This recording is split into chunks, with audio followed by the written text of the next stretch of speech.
Bonjour à tous et bienvenue à l'édition de cette semaine du balado Sport et Sciences. J'espère que vous allez très bien de votre côté. Cette semaine, on parle de force de préhension de la main et de performance au niveau du saut vertical chez des joueuses de volley-ball de niveau olympique. On veut voir s'il y a un lien entre la force de préhension et aussi la performance au niveau du saut vertical, la corrélation qu'on appelle en bon jargon. On le sait, le volleyball, c'est un sport très explosif qui nécessite un bon équilibre au niveau de la technique, la tactique. Il faut avoir aussi une morphologie avantageuse, il faut être fort et aussi il faut être puissant. Dans les actions comme attaquer, bloquer, servir, être fort et puissant au niveau du haut du corps, c'est des qualités super importantes pour bien performer. C'est vraiment essentiel pour être performant dans ce sport. Au niveau des dernières années, plusieurs outils technologiques ont vu le jour pour vraiment évaluer la force du haut du corps, mais un qui revient souvent, c'est le dynamomètre à main ou sinon la force de préhension qui est utilisé pour évaluer la force du haut du corps.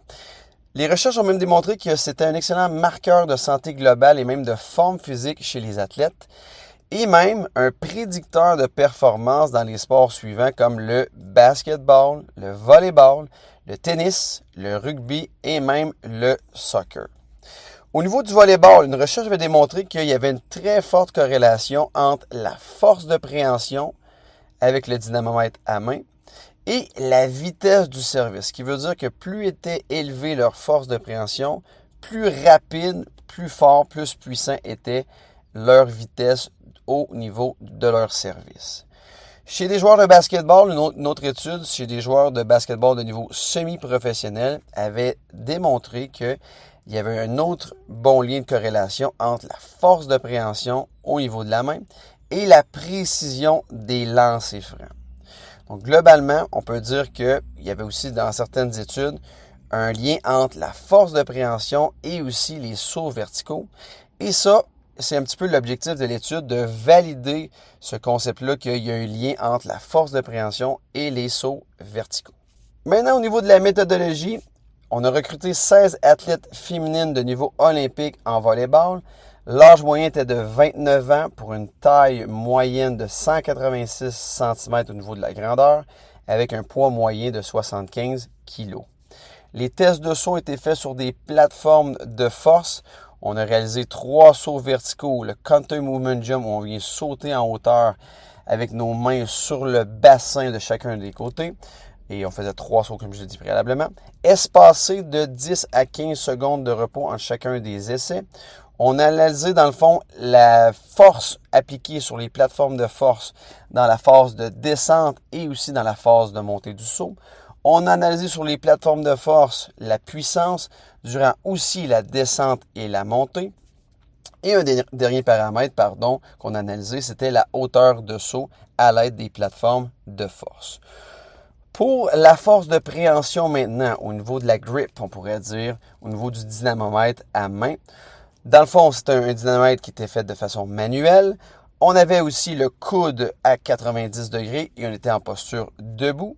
Le poignet est en position neutre et dans le fond, on comprimait la poignée pendant une durée de 3 secondes au niveau de la contraction.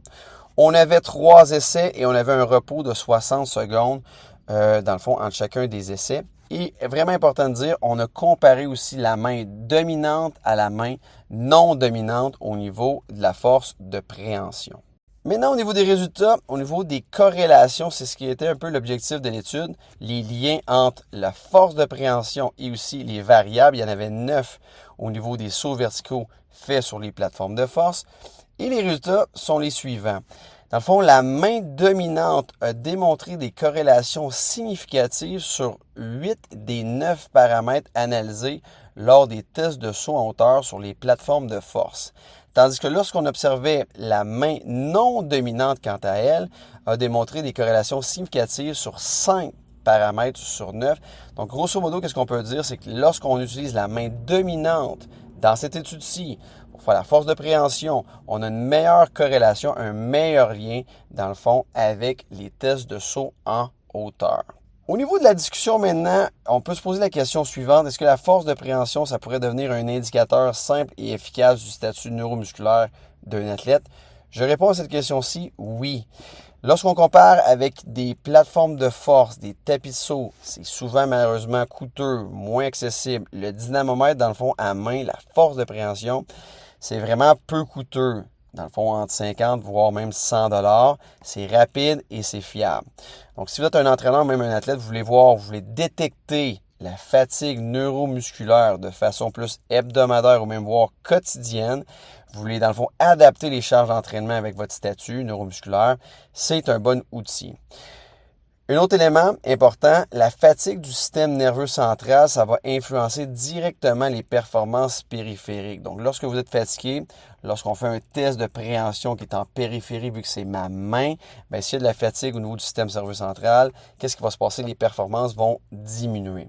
Donc, la force de préhension, dans le fond, c'est un excellent test terrain. C'est non invasif pour surveiller, dans le fond, l'état de forme d'un athlète. Une question que vous dites sûrement, Charles, est-ce que les résultats sont influencés de cette étude-ci au niveau des joueuses de volleyball par le fait que ces athlètes-là, en général, sont très forts physiquement? Oui, c'est sûr qu'il y a toujours un lien. C'est très rare de voir une personne qui est fort au niveau de la force de préhension, au niveau du haut du corps et aucune force au niveau du bas du corps, au niveau d'un test de puissance, au niveau d'un test de saut en hauteur. Donc oui, ici. Mais globalement, c'est quand même un outil peu coûteux, rapide et fiable au niveau du dynamomètre à main pour connaître le statut neuromusculaire. Donc, vous pouvez l'utiliser sur une base quotidienne ou plus, voire hebdomadaire pour voir la tendance de l'athlète s'il se dirige vers peut-être un peu plus de fatigue, de surcharge, de surentraînement et vous allez avoir un outil de plus pour prendre les bonnes décisions. Sur ce, passez une excellente semaine et on se revoit la semaine prochaine. Bye bye!